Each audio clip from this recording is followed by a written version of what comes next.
Kecamatan Sungai Apit, Kabupaten Siak, merupakan kawasan penyangga bagi Taman Nasional Zamrud. Kawasan ini didominasi oleh lahan gambut, hutan, dan area pertanian yang dikelola dengan berbagai cara untuk mencegah kerusakan lingkungan.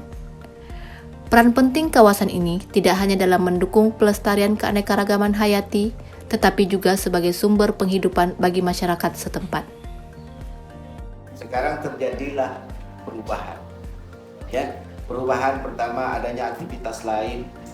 Nah, adanya BSP, adanya peraturan dari pemerintah tentang kawasan lindung. Dan ada juga yang lebih parahnya lagi, orang-orang di sekitarnya yang mulai menggerogoti. Nah, ini yang paling mungkin jadi tanda kita ya Pak ya. Yang mulai menggerogoti kawasan tempat mata pencarian kita. Menggerogoti itu bermacam-macam. Ada yang dulu ya, nggak tahu saya makanya saya nggak pasti. Tapi ada salah satunya yang mengambil kayu dulu ya. Ada yang membuka kebun. Ya enggak?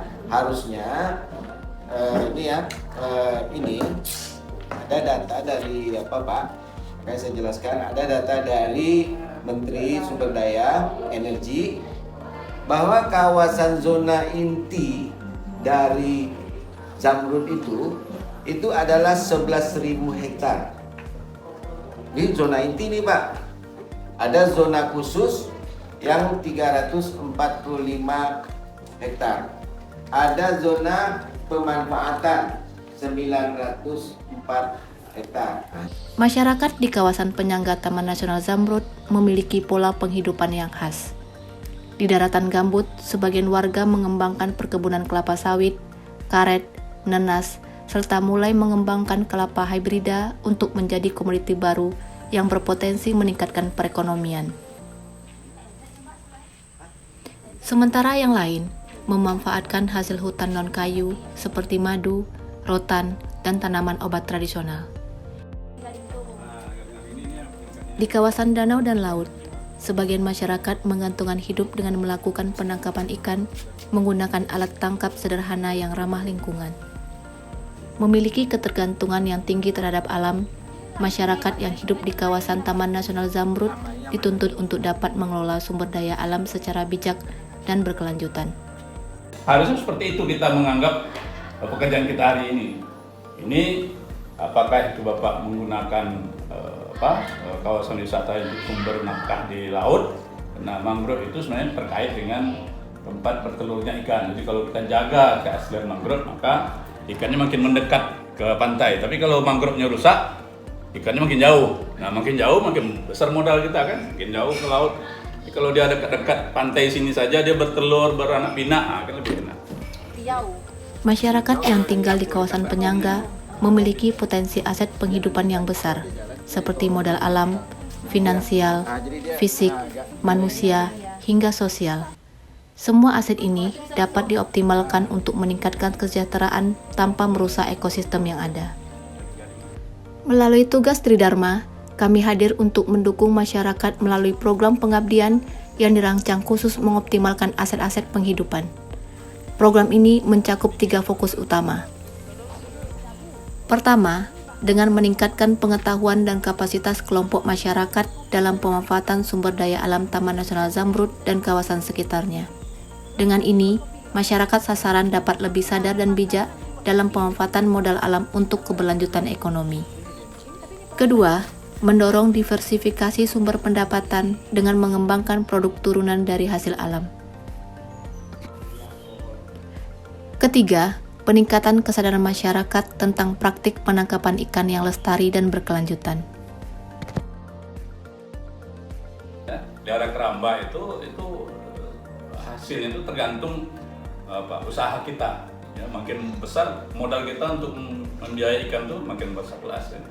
Sedikit modal kita, sedikit hasilnya. Tapi kalau nelayan ini, yang nelayan tangkap ini memang tergantung bagaimana kita menjaga lingkungannya, ya, menjaga lingkungan, kemudian menjaga alat tangkap kita, nggak boleh pakai kubah, Pak, ya, nggak boleh pakai listrik, gitu kan, nggak boleh pakai kutas, kan gitu. Kalau itu dipakai memang cepat, tapi sebentar aja punah semua kan.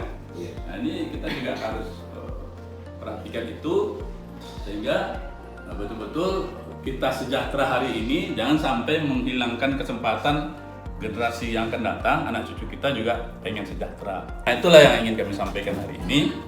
Mudah-mudahan kalau selama ini kita belum maksimal menjaga lingkungan kita, belum maksimal memelihara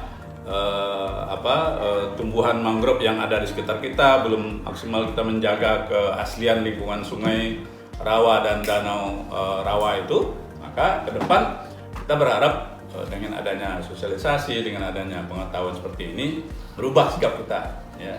Walaupun kemarin kami sudah mendapat masukan juga dari Pak Sulung, ya, bahwa ada kearifan setempat, ya, yang memberikan modal kepada kita ke depan, sehingga kelestarian lingkungan, kelestarian danau, baik danau di atas maupun danau di bawah, itu tetap bisa dijaga, sehingga setiap saat bisa memberikan kehidupan, memberikan nafkah, bisa memberikan ikan yang melimpah untuk warga kita yang memang profesinya sebagai nelayan.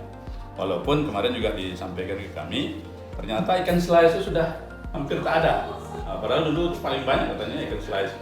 Berarti ada yang salah nih dalam kita menangkap. Ya, kenapa dia tidak berkembang ikan slice itu? Termasuk juga ikan arwana katanya, yang luar biasa mahalnya. Ternyata juga sekarang tidak lagi berkembang. Nah, yang banyak itu adalah baung, tapa, sama ikan gelang dan mana Pak Mulu ya. Nah, itu kalau kita lihat dari ciri-ciri ikan itu, ya, dari ilmu perikanan gitu kan, itu ikan-ikan mada, ikan-ikan tahan gitu kan, ikan-ikan yang memang bisa beradaptasi dengan perubahan lingkungan yang luar biasa. Nah, oleh karena itulah ke depan jangan sampai ikan baung, ikan tapa, ikan gelang dan ikan yang lain-lain itu, ikan bujuk, ikan tomen, ikan gabus sebagainya itu punah juga. Nah, kalau itu punah, apalagi penghasilan kita?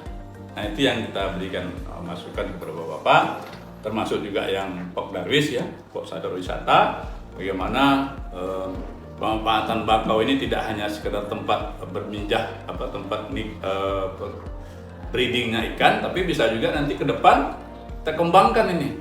Ya, bukan hanya sekedar orang datang ke sini menengok bakau, tapi bisa juga bakau ini bisa kita mangrove ini bisa kita olah ya untuk berbagai macam produk. Nah, nanti ada pelatihan lebih lanjut nih, Rina ya. Nah, kemarin kami ke Rupat tuh memberikan pelatihan bagaimana membuat dodol dari kedabu ya, dari kedabu, kemudian buat jus. Nah, ini luar biasa. Kenapa? Karena mangrove ini ternyata banyak kandungan obat-obatan juga, kemudian juga bisa bernilai ekonomi dia.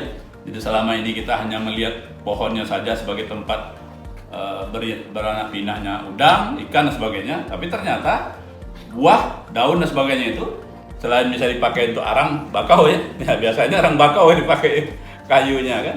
Tapi kalau dipakai untuk arang bakau biasanya makin lama makin habis tuh. Jadi kita lebih bagus memanfaatkan buahnya kan tak merusak pohon, daunnya, buahnya. Nah, itulah barangkali untuk tahun yang akan datang mungkin Pok Darwis ini bisa juga berinisiasi untuk memanfaatkan tanaman bakau ini untuk produk-produk lain yang bisa mendatangkan penghasilan. Dengan semangat kolaborasi, kami percaya kegiatan pengabdian ini dapat membawa perubahan positif bagi masyarakat di sekitar kawasan penyangga Taman Nasional Zamrud. Mari terus bergerak untuk keberlanjutan alam dan kehidupan masyarakat. Ini bisa buat kopi gitu enggak? Belum pernah minum. Iya, bisa buat kopi nih, biji kopi. Kalau ada nanti dibuat kopi, Pak. Waktu itu punya pangkal. Iya, ada pangkal itu nanti dibuat kopi itu.